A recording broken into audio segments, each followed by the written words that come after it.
Hi అండి, అందరికీ నమస్తే. నేను మీ Bhargavi. Welcome to my channel. ఈరోజు వచ్చేసి మీకు సాంబార్ ఎలా చేయాలో చూపిస్తాను, చూసేయండి. ఏంటంటే సాంబార్ అందరూ చేస్తారు, అట్లా కాదు. వెరైటీగా ఏంటంటే ఏ మసాలా అనేది యూజ్ చేయకుండా టేస్టీగా అంతే హెల్తీగా చాలా బాగుంటుంది. వీడియో ఎక్కడ స్కిప్ చేయకుండా చూడండి. వీడియోలోకి వెళ్ళిపోదామా? ఫస్ట్ ఏంటంటే మనకి ఏమేం కావాలో సాంబార్కి కూరగాయలు అనేవి చూడండి. ఒక ఆనియన్ తీసుకున్నాను, 2 టమాటాలు, ఒక క్యారెట్, 4 బీనీస్, ములక్కాయలు ఒక 5, 6 అట్లా. ఎక్కువ మీకు ఇంట్లో ఎక్కువ ఉంటే ఎక్కువ తీసుకోండి, ములక్కాయలు టేస్ట్ అనిపించిద్ది అనమాట. నేను కొన్ని ఎక్కువే తీసుకున్నా. ఒక 4 పచ్చిమిర్చి సరిపోద్ది. ఆ తర్వాత కందిపప్పు ఒక చిన్న గ్లాస్తో తీసుకున్నాను అనమాట. అది సరిపోతుంది. ఒక 4-5 మెంబర్స్కి వచ్చింది ఆ పప్పు. ఆ పప్పు చక్కగా వాష్ చేసుకోండి, చూపిస్తున్నాను కదా. ఆ క్వాంటిటీ మీకు ఎక్కువ క్వాంటిటీ కావాలన్నా తీసుకోండి, సరిపోద్ది. వాష్ చేసుకోండి. దాంట్లోకి చిటికెడంత పసుపు వేసుకోండి. ఆ వాష్ చేసుకున్న తర్వాత చిటికెడంత పసుపు, దాంట్లోనే కొంచెం ఒక 2 చుక్కల వరకు నేను చూపిస్తున్నట్టు ఆయిల్ వేసుకోండి. ఎందుకంటే పప్పు మనకి త్వరగా ఉడకడానికి హెల్ప్ అవుతుంది అనమాట. ఈ పప్పు కూడా మంచిగా స్మెల్ పసుపు అనేది, అందుకే పసుపు వేసాను. ఆ తర్వాత ఈ కూరగాయలు ఎట్లా కట్ చేసుకోవాలో మీకు నేను చూపిస్తాను, వీడియో చూసేయండి. కూరగాయలు ఎప్పుడైనా సరే నీట్గా ఫస్ట్ తొక్క తీసుకుని తర్వాత నీట్గా కడుక్కుని ఈ విధంగా మీరు కట్ చేసుకోండి. చూపిస్తున్నాను కదా, మళ్ళా నేను క్లారిటీగా చూపిస్తున్నానండి. ఈ విధంగా కట్ చేసుకోండి, ఎందుకంటే మీకు ముక్క బాగా ఉడకాలి. ముక్క బాగా ఉడికితేనే మనకి టేస్ట్ ఉంటుందండి. ఈ విధంగా మీరు కట్ చేసుకుంటే నాది గ్యారంటీ సూపర్ టేస్ట్. ఆ తర్వాత పొయ్యి మీద 1 and 2, 3 విజిల్స్ వచ్చే వరకు ఉంచండి. నేను 2 విజిల్స్ వచ్చినాయి ఇప్పుడైతే, అందుకే ఉంచాను, మీకు చూపిస్తున్నాను కదా. ఆ తర్వాత పొయ్యి మీద కళాయి పెట్టేసుకోండి. సాంబార్ అంటున్నావు, కళాయి ఎందుకు పెడుతున్నామంటే ముక్కలు మగ్గాలి కదండి, అందుకనే కళాయి పెట్టుకున్నాను. వేరేది పెట్టుకున్నా ఓకే. దీంట్లో సాంబార్ దేనికైనా మీకు అనుకువగా ఉన్నది, ముక్కలు బాగా ఉడికేది తీసుకోండి, కింద అడుగు పట్టకుండా. 3 స్పూన్స్ వరకు నేను ఆయిల్ పోసాను. ముక్కలకి ఆయిల్ ఉంటేనే మగ్గుతుందండి. 3 స్పూన్స్. నేను మళ్ళీ మీకు అర్థం కదని చెయ్యి కూడా చూపిస్తాను.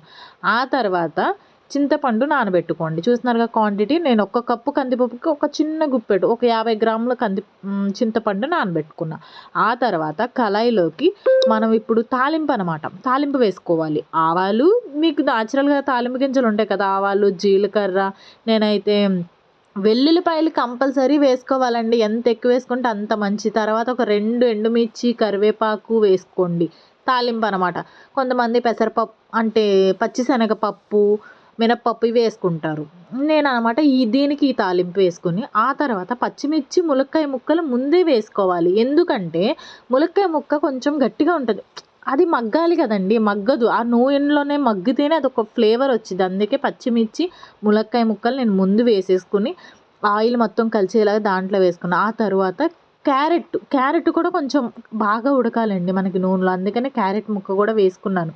మీరు కూడా నేను చూపించినట్టు అన్ని కూరగాయలు కాకుండా చూడండి, క్యారెట్, బీనీస్, ములక్కాయ ఇవే వేసుకున్నాను నేను. దాంట్లో ఆనియన్ వేయలేదు, టమాటా వేయలేదు. మూత పెట్టేసుకోండి, దానికి మూత పెడితేనే మగ్గుతుంది. చూసారుగా, పెట్టిన 5 మినిట్స్, వితిన్ 5 మినిట్స్లో ఇట్లా మగ్గింది. ఆ తర్వాత టమాటా, ఆనియన్ పక్కన పెట్టా కదా, అవి కూడా దీంట్లో వేసేసుకోండి. నేను దీంట్లో ఇప్పుడు ఏమీ వేయలేదు, చూసారు కదా. మళ్ళీ ఏమైనా వేసాను అనుకున్నా, ఏమీ వేయలేదు. చక్కగా దాన్ని కూడా అటు ఇటు ఆయిల్లో కలిసేలాగా మగ్గనివ్వండి. తిప్పితేనే చక్కగా ఆయిల్లో మగ్గుతుందండి ముక్క మగ్గితేనే టేస్ట్ అనేది వచ్చింది అనమాట. ఈలోపు పప్పు అసలు ఎంతవరకు వచ్చిందో చూపిస్తారండి. అయిపోయింది, విజిల్స్ అనేవి చాలా అయింది. నేను విజిల్స్ అది గాలిపోవడానికి తీసాను అనమాట. ఆ తర్వాత ఒక 5 మినిట్స్ ఆగిన తర్వాత ఈ షేప్లోకి, ఈ కలర్లోకి వస్తాయి. పప్పు ముందు తీసిన తర్వాత స్మాష్ చేసుకోవాలి. ఏ విధంగా అంటే మిక్సీలో పడితే ఎలా ఉంటుందో ఆ విధంగా మీరు కందిపప్పు అనేది స్మాష్ చేసుకుంటేనే మనకు సాంబార్లో మంచిగా అనిపించిద్ది అనమాట. స్మాష్ చేసుకోండి నేను చూపించినట్టు. ఆ తర్వాత దీంట్లోకి లైట్గా కొంచెం పసుపు, చిటికెడంత పసుపు, ముక్కలు కలిసేలాగా పసుపు వేసుకోండి ముందు. ముక్కలకి ఎప్పుడైనా కారం ఇవి కొంచెం సాల్ట్, పసుపు వేసిన తర్వాత సాల్ట్ వేయండి, ఎందుకంటే ముక్కలకు పట్టాలి కదా. పచ్చి వాసన పోతుంది పసుపు వేసిన తర్వాత, స్మెల్ ఉండదు. ఆ తర్వాత సాల్ట్ వేసుకోండి. నేనైతే దీంట్లో ఒక 3 స్పూన్స్, మళ్ళీ సాంబార్లోకి సరిపోలేదు అనుకుంటే మీరు కొంచెం ఎక్కువ తినేవాళ్ళు అంటారు, తక్కువ తినేవాళ్ళు అంటారు, వేసుకోండి. నేనైతే కనుక 3 స్పూన్స్ వరకు సాల్ట్ వేసుకున్నాను. సాల్ట్ వేసుకుని కొంచెం ఆ ముక్కలకి అది మొత్తం పట్టేలాగా కింద నుంచి పైకి తిప్పుకుంటూ ఉన్నాను. చూస్తున్నారు కదా, ఆ విధంగా తిప్పుకోండి. ముక్కలు ఆల్రెడీ మగ్గిపోయాయి, లాస్ట్ స్టేజ్ అనమాట దానికనమాట. తిప్పుకోండి. ఆ తర్వాత దీంట్లో ఒక 2 టేబుల్ స్పూన్ వరకు కారం వేసుకోండి. కొంచెం కారం ఎక్కువ తినే వరకు 3 స్పూన్స్ వేసుకోండి. నేనైతే 3 వేసుకుంటాను, ఎందుకంటే నేను కారం కొంచెం ఎక్కువ తింటాను కాబట్టి. అవి కారం వేసిన తర్వాత కూడా చక్కగా ఆయిల్ చూసారా ఇంకా ఉంది దాంట్లో, అందుకే నాన్ స్టిక్ వన్ నేను వాడేది. 3 స్పూన్స్ వరకు కారం వేసి చక్కగా అట్లా కలిసేలాగా చూడండి. కలిసిన తర్వాత కొంచెం కొత్తిమీర ఒక 4-5 రెమ్మలు కొత్తిమీర తీసుకుని అట్లానే కట్ చేయండి, ఎందుకంటే అట్లా కట్ చేస్తేనే ఉడికేటప్పుడు ఫ్లేవర్ ఉంటుందని నేను అట్లా కట్ చేసుకుంటాను అనమాట. చక్కగా దాంట్లో కలిసేలాగా తిప్పుకోండి. తిప్పిన తర్వాత చింతపండు గుజ్జు అనేది ఉంటుంది చూసారా, అది మగ్గుతున్న టైంలో కారం వేసాం, ఈలోపు పచ్చివాసన పోతుంది. కారం చక్కగా పిసుక్కోండి. పిసుక్కున్న తర్వాత దాంట్లోకి చింతపండు నీళ్ళు అనే గుజ్జు దాంట్లో వేసేయండి. నీళ్ళు వేసేస్తే నేను చూపిస్తున్నాను కదండి వీడియోలో, అలాగా నేను ఒక గ్లాస్ వరకు, ఒక పెద్ద గ్లాస్ వరకు తీసుకున్నాను అన్నమాట. దీంట్లో కావాల్సినంత వాటర్ వేసి చక్కగా అది మగ్గడానికి సరిపడా వాటర్ వేసి అది మూత పెట్టి పక్కకు వచ్చేసాను నేను. తర్వాత ఈ పప్పు దీంట్లో చింతపండు నీళ్ళు మిగిలినవి ఉంటాయి చూసారు, మళ్ళీ పిసికి దీంట్లో వేయండి. అందరూ ఏం చేస్తారంటే ఒకే టైము చింతపండు పిసికి వదిలేస్తారు. నేను అలా కాదండి, పప్పులు కూడా వేయాలి. పప్పులో వేస్తే ఇంకా టేస్ట్ అనమాట, అదే మెయిన్.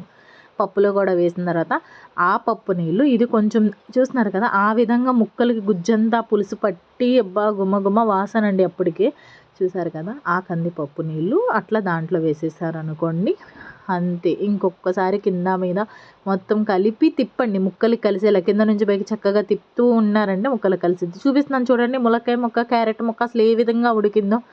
వితిన్ 10 మినిట్స్లో అయిపోతుందండి, హెల్దీగా టేస్టీగా. కొత్తిమీర కొంచెం వేసుకోండి, కరివేపాకైనా వేసుకోవచ్చు, బాగుంటుంది ఫ్లేవరు. అంతే, వితిన్ 10 మినిట్స్లో సాంబార్ రెడీ అయిపోద్ది. హెల్దీగా ఏ మసాలా లేకుండా, ఏ మసాలా యూజ్ చేయకుండా నేను చాలా టేస్టీగా చేస్తాను. మీరు కూడా ఇంట్లో అలాగే ట్రై చేయండి, చాలా మంచిగా వస్తుంది, నాది గ్యారంటీ. చూసారు కదా ఎంత అందంగా ఉందో సాంబార్. ప్లీజ్ ఈ వీడియో మీకు నచ్చినట్టయితే లైక్ చేయండి, కామెంట్ చేయండి, సబ్స్క్రైబ్ చేసుకోండి మన ఛానల్ని. ప్లీజ్ సపోర్ట్ మీ, ఎన్నో వీడియోస్తో వచ్చేస్తాను.